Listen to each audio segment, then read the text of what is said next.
बह जाती है और आना पैनिक करने लगती है। अपने बेटे को ढूंढने के लिए वो इसलिए पानी के अंदर जंप कर देती है और तैरते हुए अपने बेटे को ढूंढती है। फाइनली आना को जेन मिल भी जाता है, लेकिन वो इस टाइम बेहोश था। उसे पानी से बाहर निकालकर ऊपर वाले फ्लोर पर ले जाने की कोशिश में वो खुद भी बेहोश हो जाती है, लेकिन किस्मत से सिक्योरिटी एजेंट दोनों को ही बचा लेता है और उसके बाद सीपीआर देकर दोनों को होश में लेकर आता है। सिक्योरिटी एजेंट का नाम हीयू है। हीयू बताता है कि अंटार्कटिका पर एक एस्ट्रॉइड गिरा है, जिसकी वजह से पूरी दुनिया में बर्फ पिघल गई है और सैलाब आ गया है। वो ये भी बताता है कि आज शायद सारी इंसानियत खत्म हो जाए, क्योंकि ये पानी जिस तेजी से बढ़ रहा है उसने आधे से ज्यादा जापान को तो अपनी लपेट में ले लिया था और अगले कुछ ही घंटों में वो पूरी दुनिया को अपनी लपेट में लेने वाला था।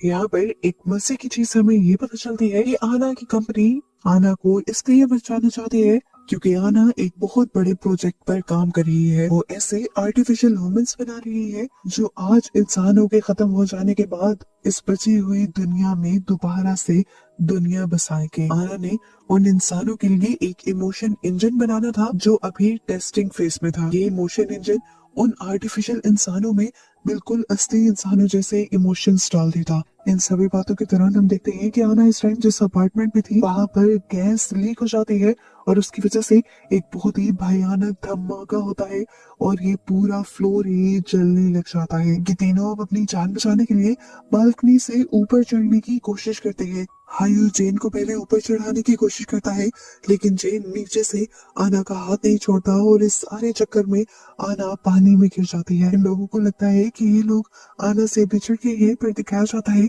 कि आना अभी भी ऊपर जाने की कोशिश कर रही थी और पानी में तैरते हुए ही उसे एक एलिवेटर के अंदर से एक बच्चे की आवाज सुनाई देती है जो लिफ्ट के अंदर फंसी हुई थी।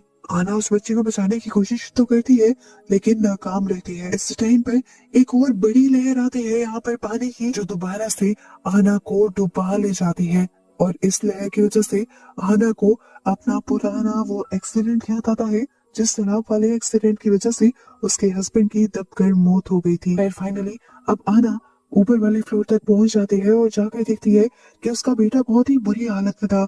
उसे एपिलेप्सी के सीजर्स आ रहे थे।